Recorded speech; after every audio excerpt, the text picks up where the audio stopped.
Hello and welcome, Mark Donald and Mark Ogden, ESPN FC Live. Argentina are through to the semi-finals of the World Cup. They beat Switzerland by 3 goals to 1 in extra time, and they'll now face England, who also went to extra time and who beat Norway by 3 goals to 1. That was a match that Mark Ogden was at. We will end our coverage today by talking and previewing the two semi-finals, but we are starting with Argentina against Switzerland, two tired-looking sides in the heat of Kansas City, and Argentina going 1 goal up, but then being pegged back and needing extra time to get the better of Switzerland. Did the best team go through, Mr. Ogden?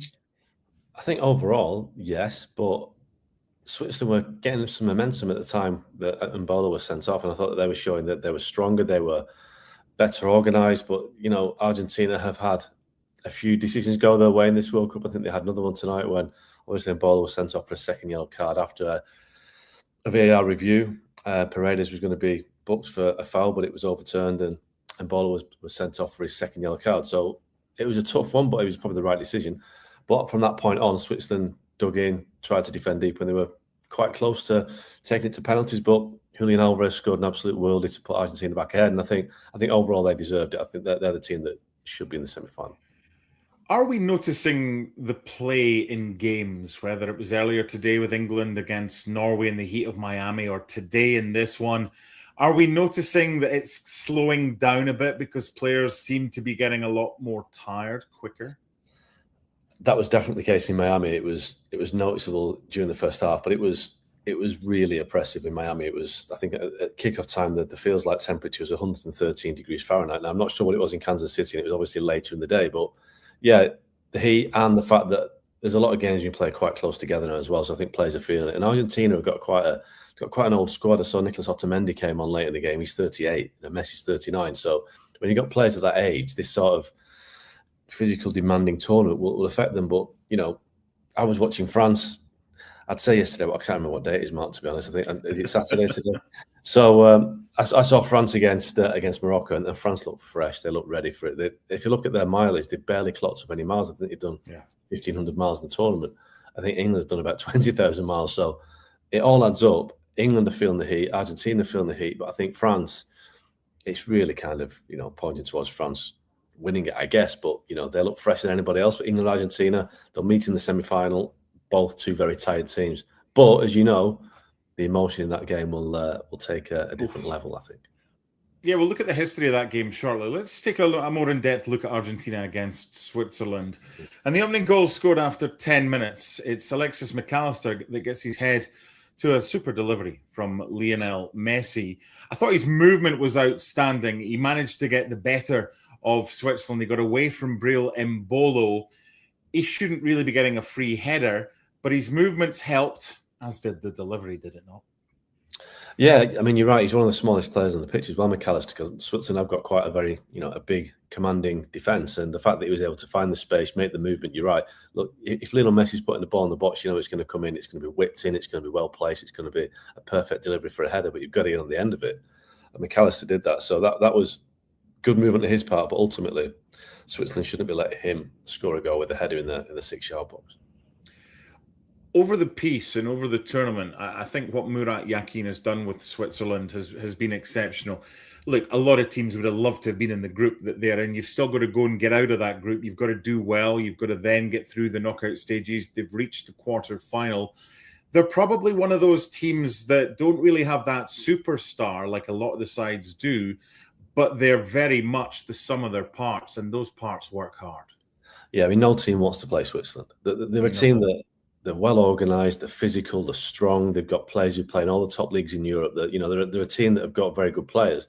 They've got a very good coach in Murat Yakin as well, who took them to the quarterfinals of the Euros in 2024. So the Swiss have basically probably overperformed on this occasion, going to the quarterfinals. But they are a team that you think they can hold their own against most teams. I think that they've done that today as well. They're a team that are awkward. That you'd back your Frances and your Spains and England to beat them over the game, but they'd make it very difficult. So Argentina have come through their toughest test so far. They've had a bit of an easy run so far, I've got to say, to this point, but Switzerland took them all the way, and I thought they would.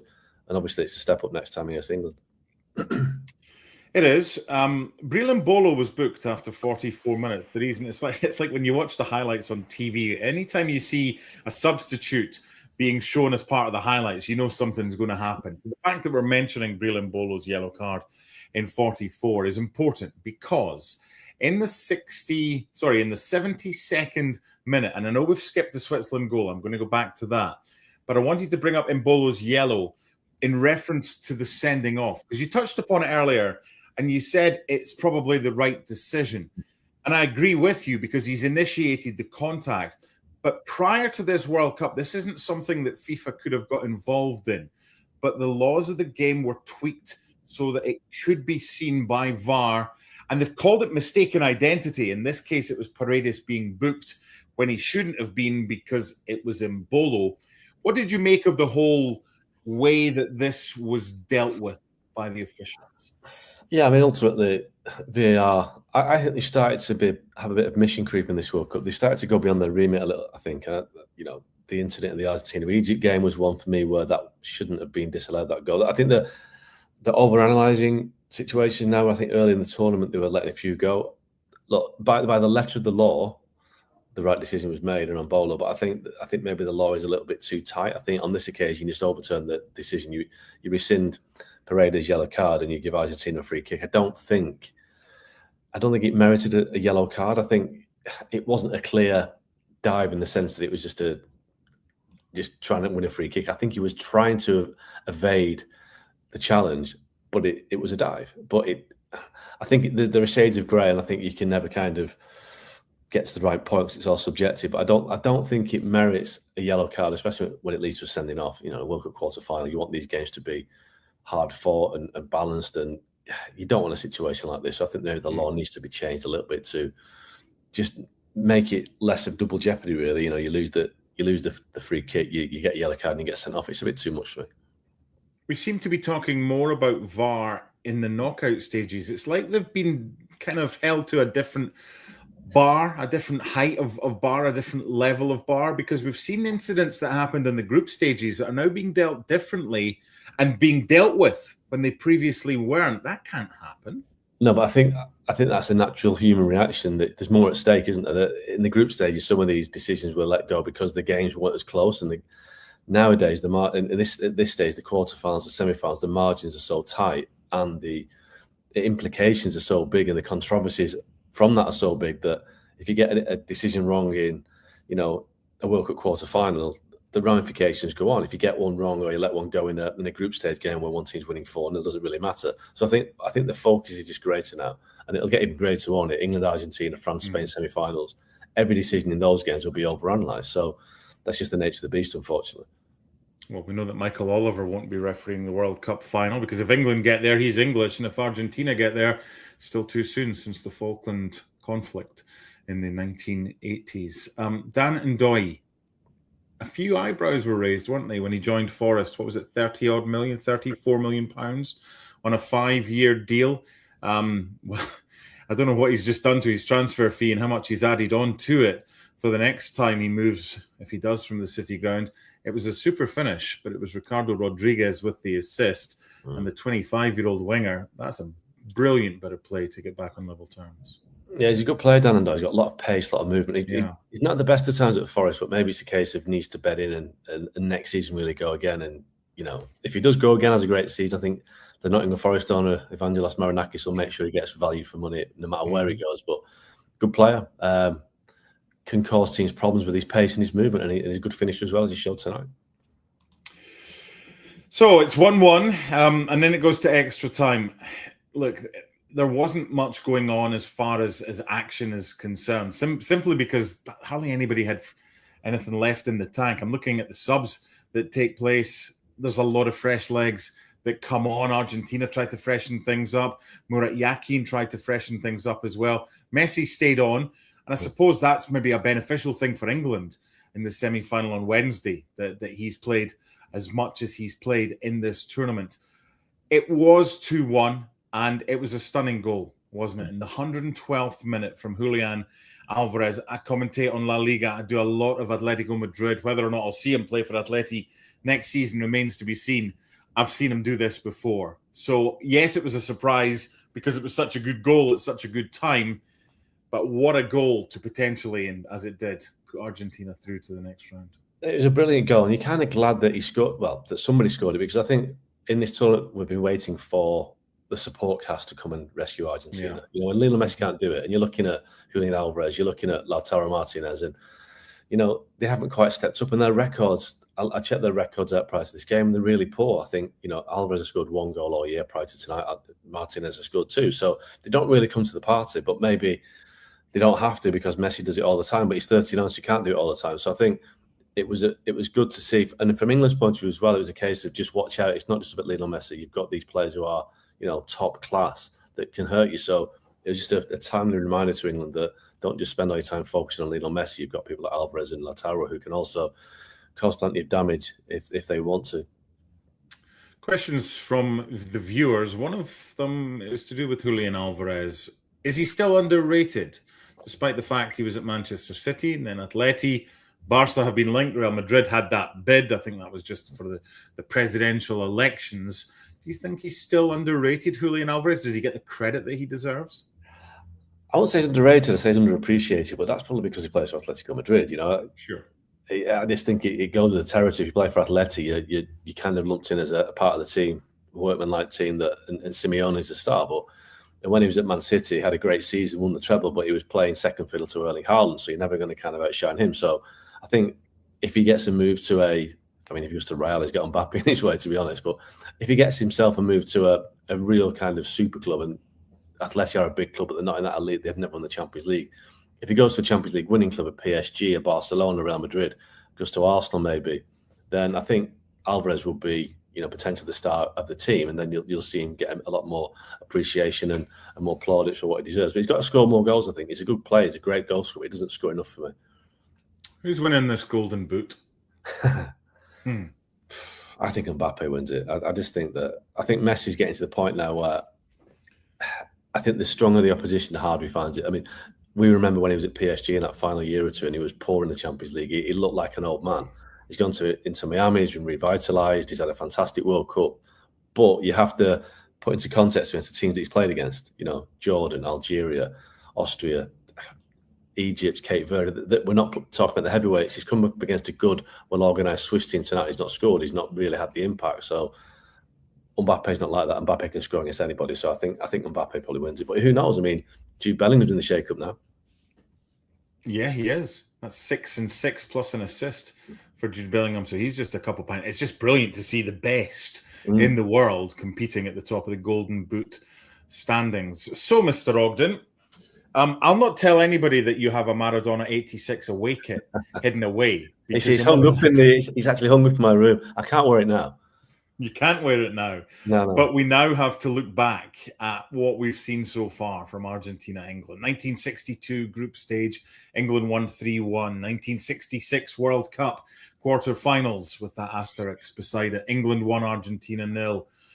That great header by Maradona in 86 when he outjumped Shilton, super header. And that own goal from Terry Butcher in the same game, which Butcher wants nothing to do with. Argentina win it 2-1. Then 4-3 on penalties after the 2-2 draw in 98.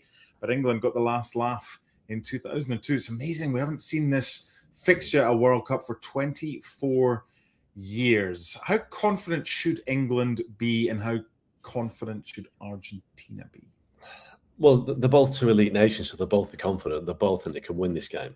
But I don't think you can call it, because there'll be so much emotion at play. And it's 21 years since they played any game. They haven't played a friendly for 21 years. So obviously a lot of these players involved won't even have any recollection of England-Argentina games. But I think this is the most iconic World Cup rivalry. You could argue that Brazil-Italy, and I think that's a fair kind of competitor in terms of it's a game that always throws up a story. You mentioned those games there Mark. Obviously 66, the Argentina captain was sent off, refused to leave the pitch. Alf Ramsey, the England manager, called them animals.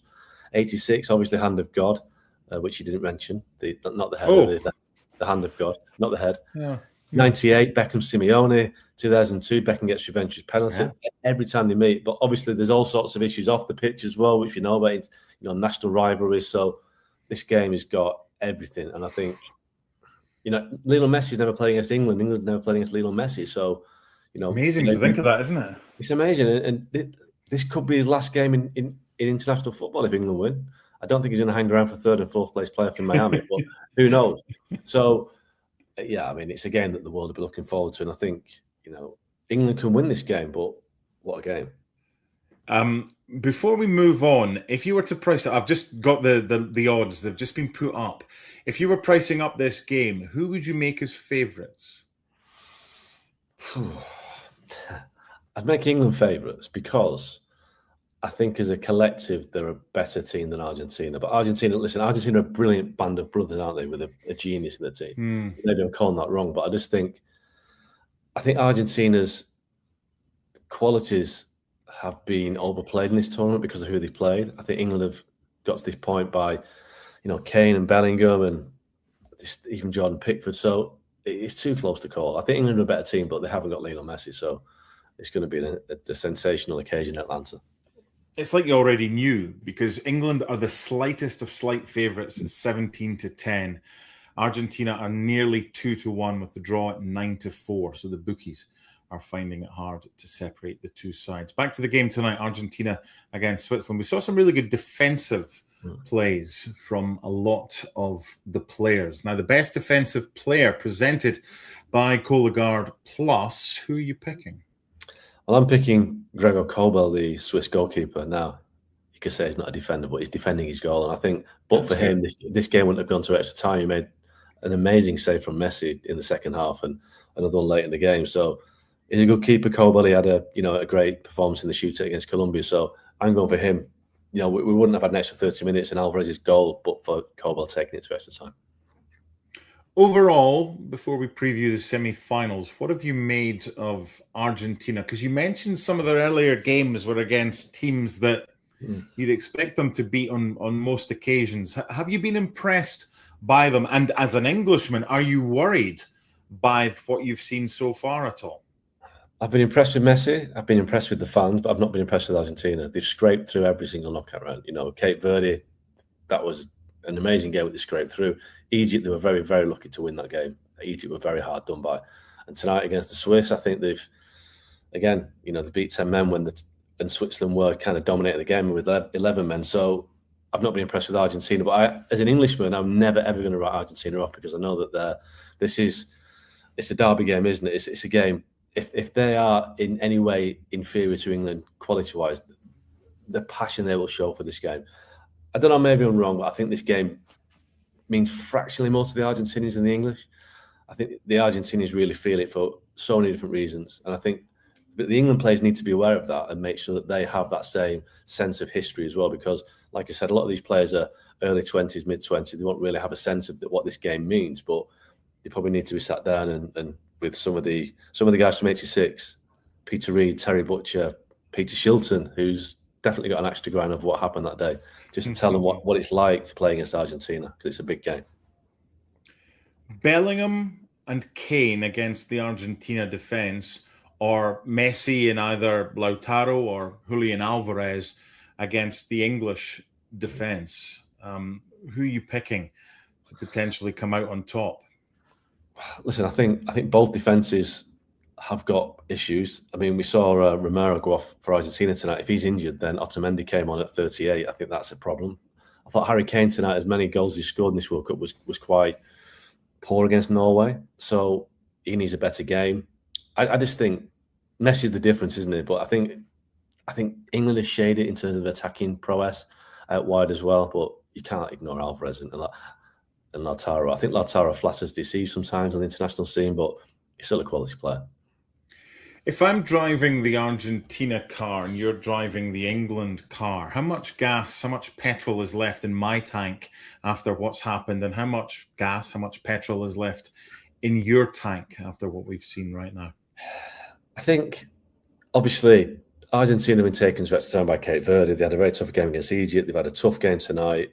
England, this is the first time they went to extra time, but they had that epic game in Mexico City as well last week at altitude. So they've got injuries in England. Declan Rice has been ill for 3 days. I think Ezri Konsa, Nick O'Reilly picked up injuries. So I think England are kind of limping into this game.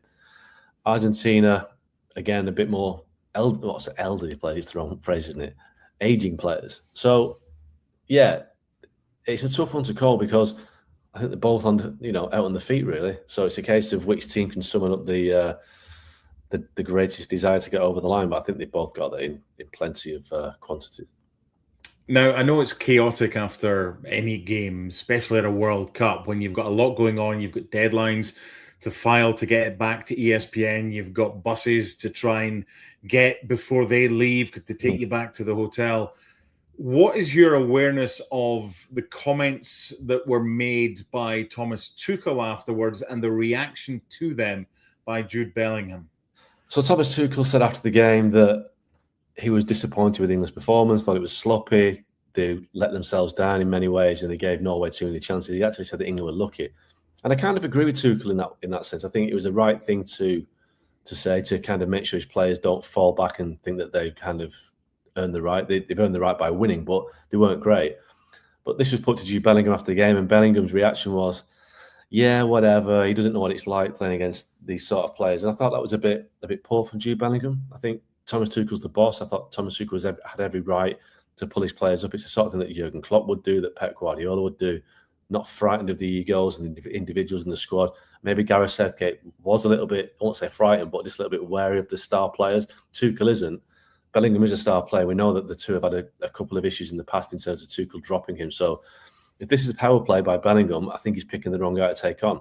Bellingham's a great player, but he's also at times a little bit too fiery for his own good. And so he said after the game, Bellingham said that his mum even told him to be careful what he said on the pitch. So if his mum's spotting his attitude problem at times, and we know that Thomas Tuchel's mum said something not very nice about Bellingham last year, I think Jude Bellingham needs to wind it in a little bit. I get that, and I totally respect that. But is it not the case with a lot of geniuses? The word flawed can be used for some, but for others, like Jude Bellingham, that's all part of his makeup. And if you take different parts of that away, you don't get the full package.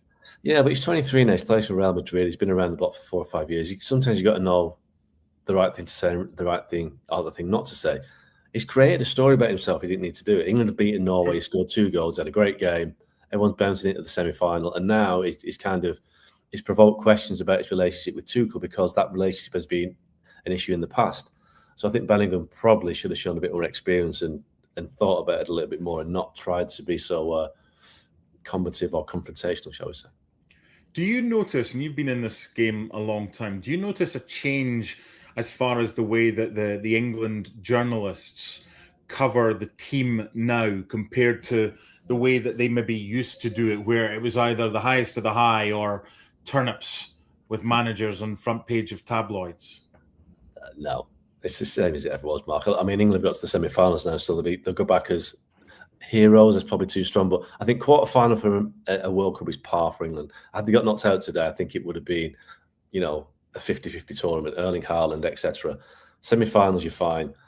But had they got knocked out in the second round by DR Congo, no, it would have been back to the old school. So nothing's changed. It's just England are a better team now, so they don't have as many disasters at tournaments as they used to do.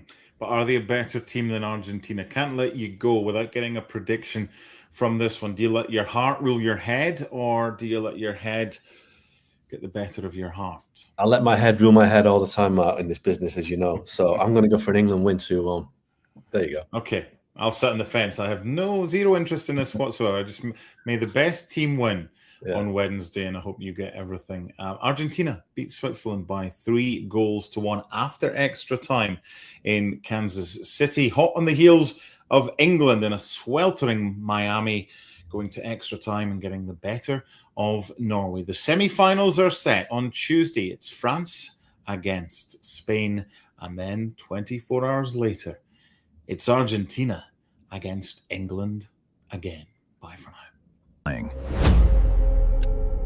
They are trying to intimidate you. It's a classic power move used by interrogators to make the other person feel small. Have you ever noticed this?